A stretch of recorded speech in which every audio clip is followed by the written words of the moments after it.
Matio toko fa 5:10.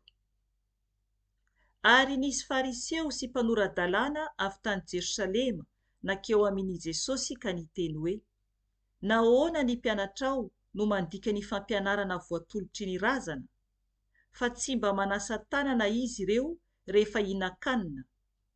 Ary izy namaly azy ireo hoe: nahoana kosa ianareo no mandika ny didin'Andriamanitra noho ny fampianarana voatolotra anareo? Fa Andriamanitra efa niteny hoe: manajà ny rainao sy ny reninao. Ary koa izay miteny ratsy ny rainy na ny reniny dia ho vonoina ho faty tokoa.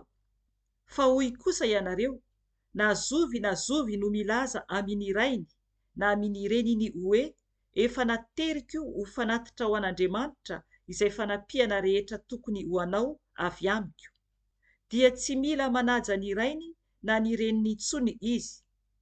Koa dia foananareo ny tenin'Andriamanitra noho ny fampianarana voatolotra anareo.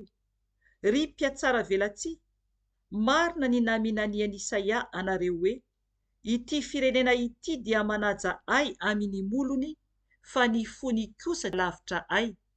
Koa zava-poana ny ivavahan'ireo amiko raha mampianatra didin'olombelona ho fampianarana izy. Ary niantso ny vahoaka ankeo aminy izy ka niteny taminy hoe: miainoa ka fantaro, tsy izay miditra amin'ny vava no mahaloto ny olona, fa izay mivoaka avy amin'ny vava izany no mahaloto ny olona. Dia nankeo aminy ny mpianatra ka niteny taminy hoe: fantatrao va fa tafitohina ny fariseo raha nandre izany teny izany? Fa izy namaly hoe: ny zavatra rehetra izay tsy namboleny raiko izay any an-danitra dia hongotana. Avelao izy fa jamba mitarika jamba, ary raha ny jamba no mitarika jamba dia samy ho latsaka any an-kady izy roa. Fa hoy Petera taminy: lazao aminay ny hevitra izany fanoharana izany. Dia hoy Jesosy: ianareo koa va mbola tsy mahafantatra ihany? Tsy fantatrareo va fa izay rehetra miditra amin'ny vava dia makao an-kibo ka avoaka any amin'ny toeram-pivoahana? Fa izay mivoaka avy amin'ny vava kosa dia avy amin'ny fo, ka izany no mahaloto ny olona. Fa avy amin'ny fo no ivoahan'ny sain-dratsy, dia ny vonoan'olona, ny fakana vadin'olona, ny fijangajangana, ny alatra, ny fiampangana lainga, ny fitenenan-dratsy. Izany no mahaloto ny olona. Fa ny mihinana amin'ny tanana tsy voasasa dia tsy mba mahaloto ny olona. Dia niala teo Jesosy ka nakany amin'ny faritan'ny Tiro sy Sidona. Ary indro nisy vehivavy Kananita iray avy tamin'izany faritra izany niantsoantso hoe: mamindra-foa amiko Tompoko, zanak'i Davida ô, ny zanako vavy dia ampahorian'ny demonia loatra. Kanefa izy tsy namaly azy akory na dia teny indraimbava aza. Dia nanantona ny mpianany ka nangataka taminy hoe: roay izy fa miantsoantso mafy ato aorianantsika. Fa izy namaly hoe: tsy ny ray na ao afa-tsy ho amin'ny ondry very amin'ny taranak'Israely. Nanantona ihany anefa ravehivavy sady niankohaka teo anatreny no niteny taminy hoe: Tompoko ô, vonjeo aho. Ary izy namaly hoe: tsy mety raha maka ny mofon-jaza ka manipy azy ho an'ny amboa kely. Fa hoy ravehivavy: marina izany Tompoko, fa na dia ny amboa kely aza mba mihinana izay sombitsombiny latsaka avy amin'ny latabatry ny tompony ihany. Dia namaly azy Jesosy hoe: ravehivavy, lehibe ny finoanao, tongava aminao araka izay irianao. Dia sitrana ny zanany vavy tamin'izay ora izay. Raha niala teo Jesosy dia nakany amoron'ny ranomasin'i Galilia.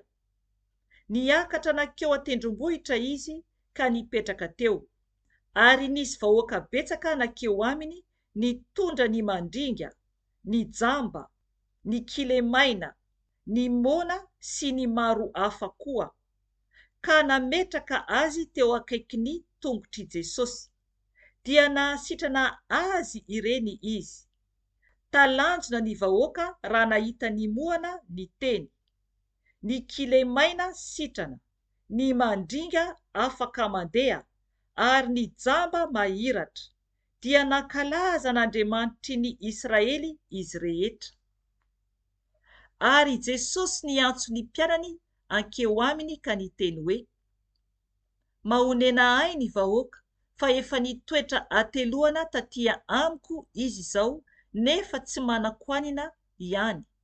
Tsy tiako ny ampody azy ireo, tsy mihinana, fandrao reraka eny an-dalana izy. Fa hoy ny mpianatra taminy: aiza no ahitanay mofo ampy ahavoky izao vahoaka betsaka izao aty an-tany efitra? Ary hoy Jesosy taminy: misy mofo firy ary any aminareo?